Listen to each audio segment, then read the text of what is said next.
Thank you for joining us again tonight. We are now moving on into Genesis chapter 16. In Genesis chapter 15, there is where the covenant God made with Abraham and basically said, I'm going to give you this land, but I'm also going to make your seed as the sand of the sea and the stars of the sky.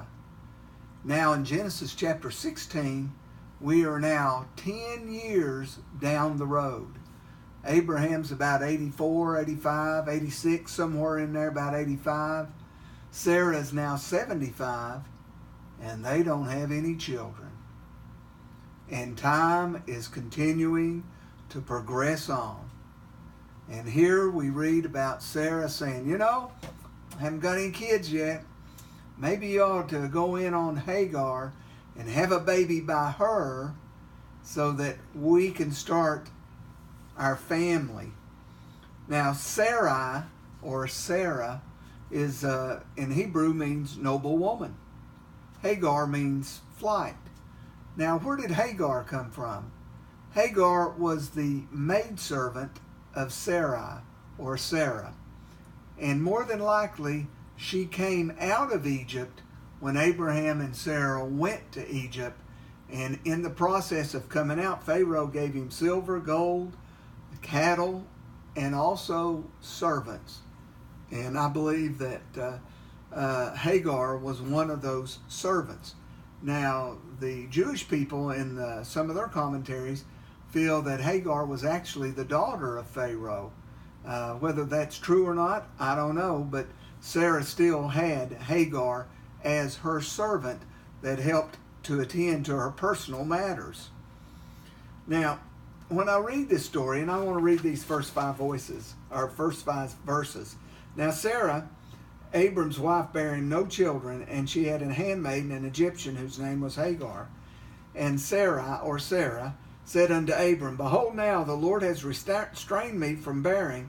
I pray thee, go in unto my maid. It may be that I may obtain children by her. And Abram hearkened to the voice of Sarai. And Sarai, Abram's wife, took Hagar, her maid, the Egyptian, after Abram had dwelt 10 years in the land of Canaan, and gave her to her husband, Abram, to be his wife. And he went in unto Hagar, and she conceived, and when she saw that she had conceived, her mistress was despised in her eyes. In other words, Hagar felt like she was pretty much equal to Sarah now, because she was now not only the handmaiden of Sarah, but also the wife of Abraham. Abraham now had two wives. Now, when I read this story, it also reminds me of what happened to Adam and Eve. Eve took of the tree of the knowledge of good and evil and gave also to Abraham. Now we're seeing Sarai doing basically the same thing.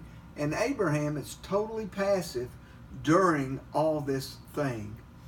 I guess the take-home message from this is that if you want to rush the things of God, then you're going to create complications in what God has been wanting to bless you with.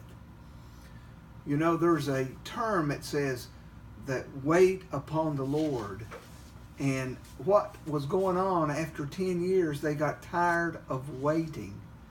Now, that term wait means a lot of different things, but one of the definitions of wait means to wrap yourself, intertwine yourself in the Word of God. And folks, when we intertwine ourselves with the Word of God while we're waiting for God to do what He has promised us to do, then we are maintaining that relationship and holding on to that promise and not letting it go.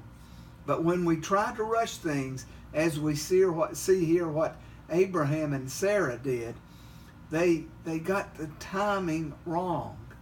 And God is a God of timing. And you think about it, there's a time to date, there's a time to get married, there's a time to have children, but it's always better to put that timing off a little bit till you get your education in. You can still get married and have kids and go to school, but it makes it more difficult. It's harder to do. It's not impossible, but it makes it more complicated and harder to do, to try to raise a family while you're getting your education at the same time.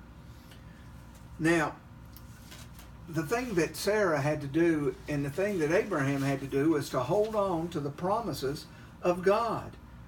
Because if you press on without holding on to those promises, then oftentimes you complicate the situation, and that complication can lead to disappointment. Disappointment in what the fullness of God's blessing was supposed to be. And a lot of times when people get disappointed, they start compromising, as we see what Abram and Sarah did. They compromised on waiting on the fullness of the promise of God. And sometimes that will lead to frustration. And we can see that there was a breaking down of the relationship in the family unit of Abraham as everything got more and more complicated. And as Hagar eventually came in and basically now feels that she is equal to Sarah, there was a pride that came upon Hagar, and there was indifference by Abraham, and there was almost a sense of despair and giving up. Folks, I don't want you to give up on the promises of God. Though he tarry, wait. Wrap yourself in the promises of God. Wrap yourself in the Word of God. Intertwine in the Word of God while you're patiently waiting on the Lord to do what he said he would do.